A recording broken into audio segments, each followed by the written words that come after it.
Fala pessoal, o GM Evandro aqui, bora para o nosso vídeo de hoje com um episódio novo da série de partidas de 10 minutos aqui no chess.com, subindo o rating desde os 400 até os 2.200, onde eu vou te explicando em cada nível como que você faz para melhorar no xadrez. Bora começar aqui com o episódio de hoje. Só dar um recado aqui para vocês, pessoal. Galera que assistiu os últimos 2 vídeos que eu disse que ia liberar para vocês 4 aulas gratuitas do meu método de treinamento lá no aplicativo da Chessflix. Galera esqueceu de colocar o link aqui para vocês, eu vi nos comentários o pessoal pedindo. Então, nesse vídeo de hoje, dá uma olhada, eu vou deixar fixado aqui no primeiro comentário e também na descrição o link para você acessar essas 4 aulas gratuitas. Uma sobre abertura, outra sobre estratégia, outra sobre tática e outra sobre finais para você já começar a evoluir no xadrez, beleza? E bora começar então com o nosso vídeo de hoje, nossa primeira partida. Vou colocar para jogar já.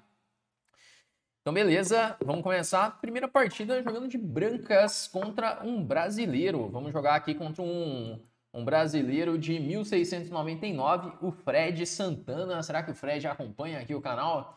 Ele tá jogando aí uma defesa Caro-Kann. Eu vou jogar... Bom, eu avancei o peão para D4 para assim conquistar o centro, ficar com esse forte centro de peões. E ele fez agora D6. Bom, não jogou o D5 da Caro-Kann, um lance mais passivo. Eu vou fazer agora a cavalo C3. Vamos seguir desenvolvendo. E ele está jogando uma espécie de uma pirque agora. Tudo bem que ele jogou o C6, mas dependendo de como ele jogar, vai ser uma pirque isso. E eu vou jogar de uma forma mais agressiva, jogando com F4, que leva para as posições do ataque austríaco contra a pirque. É uma posição bem agressiva essa, eu fico com esse forte centro de peões. E se eu conseguir desenvolver bem as minhas peças, eu posso usar esse centro. Mas olha, ele jogou agora bispo G4. Isso já leva para um outro tipo de posição. Não é bem uma pirque, é uma posição onde ele vai trocar o bispo pelo cavalo, jogar D5 depois. Eu não sei nem o nome dessa variante, é uma mistura aí de uma Caro-Kann com uma pirque. É uma variante menos usual, mas que dá para jogar, dá para jogar. Talvez ele faça dama B6 agora? Não, bispo por F3. Geralmente, quando faz essa cravada, espera um pouquinho para expulsar esse bispo. Então, espera jogar H3, perguntando ali o que quer fazer com a peça, o que quer fazer com esse bispo, para só então jogar o bispo por F3. Aqui eu tomo de dama, é como se eu tivesse ganhado um tempo na posição. Ele jogou o dama B6 agora. Eu acredito que o lance era dama B6 antes, com o bispo lá em G4, porque agora ele me dá a chance de rocar grande. E assim eu já defendo ali o peão de B2. Bom, A5. A5, de repente ele quer jogar com A4. Eu vou desenvolver o meu bispo, jogar bispo C4, de olho lá em F7. Talvez eu possa seguir com F5 agora, pode ser uma ideia para conseguir abrir a coluna F e assim começar a pressionar o peão de F7. Por exemplo, F5 aqui parece um lance bem interessante, porque o cavalo em H6 ainda ficou muito mal colocado. Inclusive nessa posição, se eu faço dama H3, não é muito claro para onde ele vai levar esse cavalo de H6, na verdade. Por exemplo, se eu faço dama H3, para onde vai esse cavalo? Eu já falei, gente, cavalo no canto não funciona, cavalo no canto é um desencanto. Você colocar o cavalo no canto do tabuleiro, a chance disso dar errado é enorme, o cavalo fica com poucas casas. Olha só, ele ainda tentou aqui um D5 para contra-atacar. Eu posso jogar o bispo H6, deixar ele tomar em C4, e posição bem interessante. E se eu tomar em D5, aí ele volta com o cavalo para o jogo, com o cavalo por F5. Bom, eu vou jogar então bispo por H6. Quando eu tomar em C4, eu jogo tomando em G7. E agora eu posso fazer E5. Porque aí começa a ter umas ameaças de jogar F6 e o rei dele está muito exposto, porque falta aquela peça para defender. Olha só, não tem nem o cavalo em F6 para defender, nem o bispo em G7 para defender. Agora ele veio com o cavalo D7, vamos trazer essa torre de H para F1, que às vezes a torre pode ajudar no F6. Aí ele fez F6 para impedir isso, só que é um lance que enfraquece muito a posição. Então... como que eu posso explorar, hein? Por exemplo, E6 e o cavalo já tem que voltar lá para B8. Mas como que eu vou continuar passando as minhas peças? Porque sempre a gente tem que pensar desse jeito, né? Como continuar passando as peças para o ataque. Agora, aqui a verdade é que eu tenho um tema tático. Eu poderia até ter explorado isso no lance anterior, né? Que eu interroguei com torre F1, porque cavalo D7, o cavalo ficou na mesma diagonal da dama. Então eu tinha aqui já F toma G6 ganhando.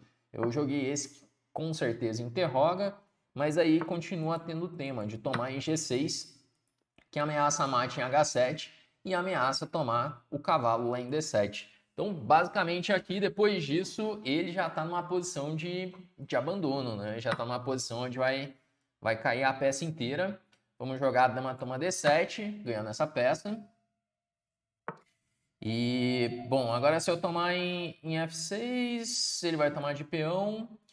Bom, talvez continuar passando mais peças aqui pro ataque. Vamos levar o cavalo para E4. Cria a ideia de cavalo C5, cavalo E6. Usar a peça que eu tenho de vantagem. Agora eu posso jogar a torre por F7. Torre F1. E aí o Fred vai acabar levando mate já nos próximos lances. Eu faço aqui um dama por E7, ameaçando o cavalo F6 e dama H7 mate. Então fazer cavalo F6 e dama H7 mate. Bom, Fred, valeu aí pela partida. Não sei se você acompanha o canal. Se você acompanhar aqui, deixa aí um comentário para eu saber. Vamos dar uma olhada na partida. Vamos fazer aqui uma revisão. Então, vamos lá. Deixa eu ver se está tudo certinho aqui. Estamos gravando tudo ok. E beleza, vamos fazer a revisão dessa partida. Então, jogando aí de brancas, fizemos aí 89 de precisão. É que aquele F por G6 faz cair muito, né? Que eu joguei torre F1. Então, o Fred jogou essa abertura que até aqui estava tudo bem, mas o bispo por F3, esse é um momento importante. Sempre que você cravar o cavalo do teu adversário, espera ele atacar esse cavalo para jogar bispo F3. Porque senão você está entregando um tempo já. Então, tomei, dama B6, aí roque. O computador acha que a posição tá ganha já, ele já dá aí 2,30 pontos de vantagem. Estou melhor desenvolvido, par de bispo, centro, então fica um pouco complicado de desenvolver as peças das pretas. Aqui eu fiz F5, G4 era ainda mais forte. E aí, por fim, vem esse momento onde o cavalo está sem casas. Ele achou ainda o D5, só que a posição é muito difícil de jogar. E aqui, até aqui eu acho que tava bem assim a partida, só que eu joguei esse lance torre F1 que é duvidoso. Continua completamente ganho ainda, mas era melhor jogar F por G6 direto, claro, que já ameaça mate e ameaça o cavalo de D7. Bom, e aí por fim acabou caindo a peça e ele abandonou. Então assim, esse tipo de abertura que ele jogou é uma abertura mais difícil de jogar, entra naquela categoria da Pirk, da Escandinava, são aberturas assim que são jogáveis, mas que às vezes o preto acaba caindo numa posição difícil, uma posição mais restringida, onde você tem que acertar mais lances.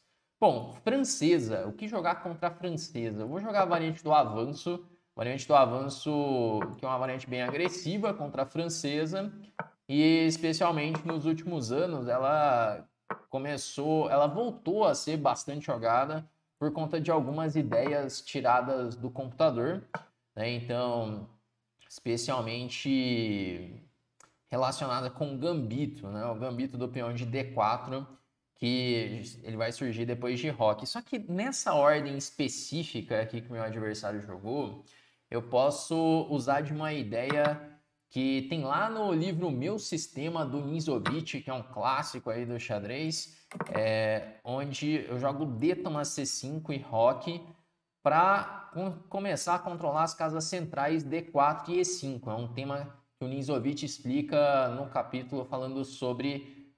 na verdade, ele fala disso num capítulo de profilaxia, acredito. É controle da... Ele dá um outro nome, superproteção, que ele fala para super proteger pontos estrategicamente fortes. No caso, seria o ponto E5. Então, a ideia seria super proteger esse peão, colocando todas as minhas peças atacando E5. E isso seria uma espécie de profilaxia contra a ruptura F6. Então, por exemplo, se F6 agora, eu tomo em F6. Ele toma em F4, eu tomo em G7. E aí tá caindo a torre de H8. Então, aqui ele jogou cavalo E7 para cavalo G6. Então, esse livro tem uns conceitos bem legais. Hoje em dia, muita coisa, digamos, não é tão atual assim. Dá para pegar uns conceitos, mas hoje em dia tem materiais mais atualizados, só que eu tenho alguns conceitos que são clássicos, e essa posição, esse conceito é um deles, né? Até é uma partida do Ninzovic nessa posição. Bom, ele jogou cavalo E7, vamos jogar agora um cavalo... Não, vou ter que jogar um dama E2 primeiro. Lembrando que a estratégia é super proteger o peão de E4, então vamos super proteger esse peão jogando o dama E2, o peão de E5 na realidade. Bom, e aqui eu sempre tenho que fazer aquela pergunta: funciona bispo por H7?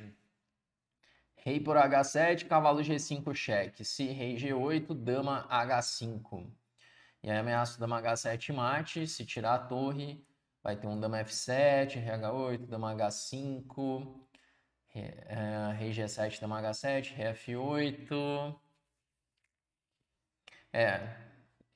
Não tá claro se eu tenho mate mesmo na posição. E aí outro detalhe é, bispo H7, rei G7, cavalo G5, se rei G6... Não sei se dama G4 tá ganhando. Porque tem cavalo E5. E aí dama G3 ele tem cavalo F5.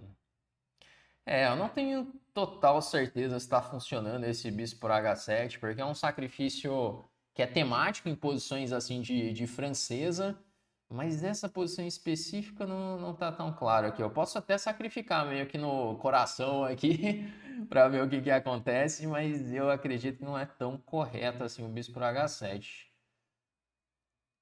Vamos lá, já que estamos aqui, eu vou jogar bispo por H7. Já vamos por aqui mesmo, vamos jogar bispo por H7 e cavalo G5.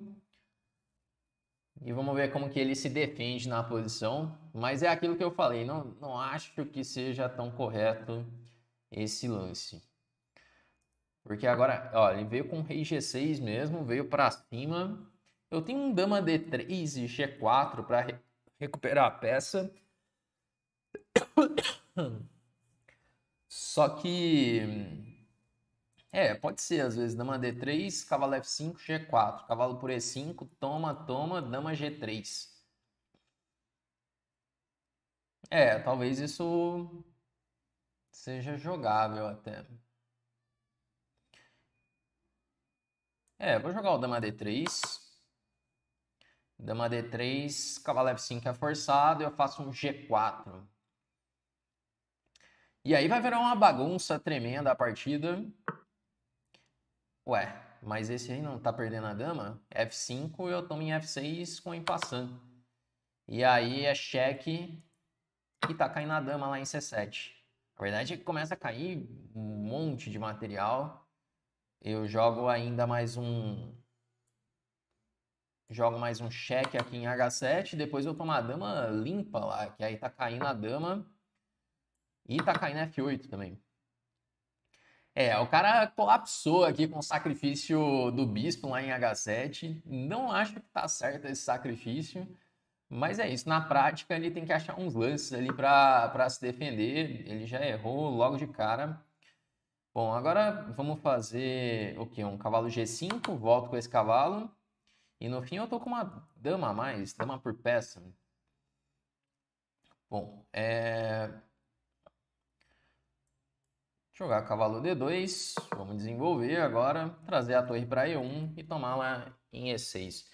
Mas assim, é uma partida bem legal, partida Ninzovic salve, eu não lembro o ano da partida, mas se você buscar aquela posição ali D por C5, você vai encontrar essa partida. É uma partida clássica aí sobre dois temas, na verdade, é o da super proteção e do bloqueio. São temas estratégicos que acontecem em muitas partidas, é importante conhecer. Bom, eu joguei torre 1, tá caindo em F5, tá caindo em E6 também, tá caindo bastante coisa aqui.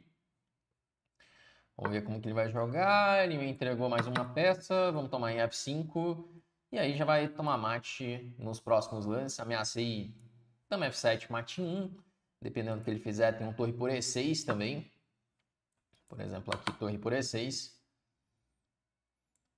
E aí, depois de bispo por E6, dama por E6, mate.